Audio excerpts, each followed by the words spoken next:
दोस्तों आज की वीडियो में हम अधिगम मतलब सीखना, इसके अर्थ और परिभाषा को कवर करने वाले हैं। जैसा कि हम जानते हैं, सीखना मनुष्य अर्थात हमारी एक जन्मजात प्रकृति है जो जन्म के कुछ महीने बाद ही शुरू हो जाती है।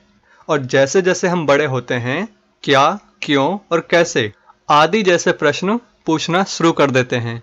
और फिर वहीं थोड़ा और बड़ा होने पर हमें स्कूलों में भेजा जाता है, जहां हमें अलग अलग विषयों के बारे में ज्ञान और प्रशिक्षण मिलता है, और इसी को हम सीखना कहते हैं। लेकिन मनोविज्ञान की भाषा में सीखने का अर्थ इससे काफी अलग है। अर्थात मनोवैज्ञानिक सीखने को दो रूपों में देखते हैं। पहला प्रक्रिया, जिसे इंग्लिश में हम प्रोसेस कहते हैं, वहीं दूसरा परिणाम, जिसे हम प्रोडक्ट कहते हैं।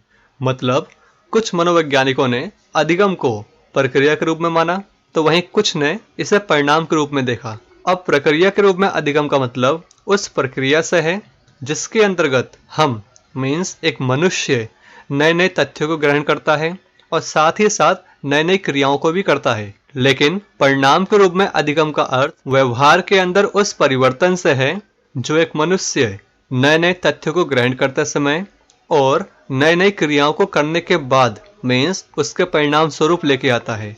और अधिकतर मनोवैज्ञानिक इसी परिभाषा को मानते हैं। इसीलिए सीखना व्यवहार में आने वाले परिवर्तन को कहते हैं। दोस्तों अब मनोवैज्ञानिकों ने हमारे व्यवहार को भी दो रूपों में बांट दिया।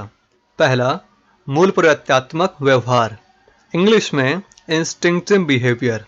इसके अंदर वो सारे कार्य आते हैं जो हम स्वाभाविक रूप से करते हैं, अर्थात जिनको सीखने के लिए हमें किसी प्रशिक्षण की आवश्यकता नहीं होती, जैसे सांस लेना, पलकें झपकाना, देखना, सुनना, हाथ पैर हिलाना आदि। और वहीं इसके अतिरिक्त कुछ ऐसे कार्य भी हैं जो हम मानसिक और शारीरिक विकास के साथ स्वयं ही कर लेते हैं, जैसे जान बचाने के लिए भागना और भूख लगने पर भोजन की तलाश करना। दोस्तों ध्यान रखना, ये सभी वो कार्य हैं जिनको करने के लिए या सीखने के लिए हमें किसी प्रशिक्षण की आवश्यकता नहीं होती। इसलिए इन कार्यों को अनअर्जित कार्य भी कहते हैं। लेकिन वहीं इनके विपरीत कुछ ऐसे कार्य हैं जिनको सीखने के लिए हमें अलग से प्रशिक्षण की आवश्यकता होती है, और इसलिए उन्हें अर्जित कार्य इंग्लिश में लर्न्ड एक्शन कहा जाता है। जैसे पेड़ पर चढ़ना, पानी में तैरना या किसी भी भाषा को सीखना। दोस्तों यहाँ तक तो बात थी कि मनोवैज्ञानिकों ने अधिगम को किस किस रूपों में देखा। कुछ ने इसको प्रोसेस के तौर पे देखा, तो वहीं कुछ ने इसको प्रोडक्ट के तौर पे देखा। और इसके अलावा मनुष्य के समस्त व्यवहार को भी उन्होंने दो ग्रुप में बांट दिया। एक ऐसा ग्रुप जिसको सीखने के लिए उनको किसी भी प्रशिक्षण की आवश्यकता नहीं होती, जिसको हम अनअर्जित कार्य कहते हैं। वहीं दूसरा ग्रुप जिसको सीखने के लिए या फिर करने के लिए उन्हें प्रशिक्षण की आवश्यकता होती है, और उसको हम अर्जित कार्य कहते हैं।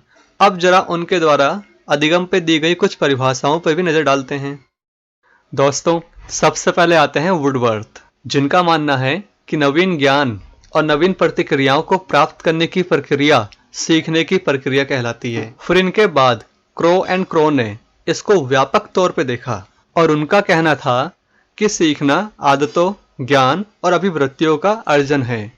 Learning is the acquisition of habits, knowledge and attitudes. दोस्तों ध्यान रखना, ये दोनों वही वैज्ञानिक थे जिन्होंने अधिगम को प्रक्रिया के रूप में देखा था, परंतु अधिकतर मनोवैज्ञानिकों ने सीखने को व्यवहार में आने वाले परिवर्तन के रूप में परिभाषित किया। और इसमें सबसे पहला नाम आता है गेट्स का, जिनका मानना था सीखना अनुभव और प्रशिक्षण के द्वारा व्यवहार में होने वाले सुधारात्मक परिवर्तन है।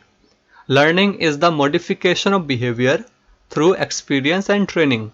फिर वहीं इनके बाद चार्ल्स स्किनर आए, जिन्होंने मनुष्य के व्यवहार में होने वाले परिवर्तन के लिए पर्यावरण के साथ समायोजन को भी जरूरी माना। और उनका मानना था सीखना वह प्रक्रिया है जिसके द्वारा मनुष्य प्रगतिशील व्यवहार को स्वीकार करता है। Learning is a process of progressive behaviour adaptation. और ऊपर लिखी दोनों परिभाषाओं को सामने रखकर हिलगार्ड ने अपनी परिभाषा दी। उनका मानना था सीखना वह प्रक्रिया है जिसमें अभ्यास अथवा प्रशिक्षण द्वारा व्यवहार का उद्भव होता है अथवा व्यवहार में परिवर्तन होता है। फिर वहीं इनके बाद ब्लेयर, जोन्स और सिम्पसन जैसे मनोवैज्ञानिक आए, जिन्होंने सीखने को ना तो व्यवहार में होने वाले परिवर्तन के रूप में और ना ही पर्यावरण के साथ समायोजन करने की प्रक्रिया के रूप में देखा, बल्कि उनका मानना था कि सीखने के द्वारा मनुष्य को इस सब के साथ साथ आगे आने वाली परिस्थितियों का सामना करने के लिए भी कुशल होना चाहिए। दूसरे शब्दों में, व्यवहार में कोई ऐसा परिवर्तन जो अनुभव के परिणाम स्वरूप होता है और जो व्यक्तियों को आगे आने वाली परिस्थितियों का विशिष्टता से सामना करने के लिए सहायक होता है, उसे सीखना कहते हैं। फिर वहीं गिलफोर्ड आए, जिन्होंने कहा कि व्यवहार के कारण व्यवहार में होने वाले परिवर्तन को अधिगम अर्थात सीखना कहते हैं। तो दोस्तों, आई होप आपको सारा कुछ समझ में आया होगा। तो दोस्तों, आज की वीडियो में बस इतना ही है। अब आपसे जल्द मुलाकात होगी नेक्स्ट वीडियो में। तब तक के लिए धन्यवाद।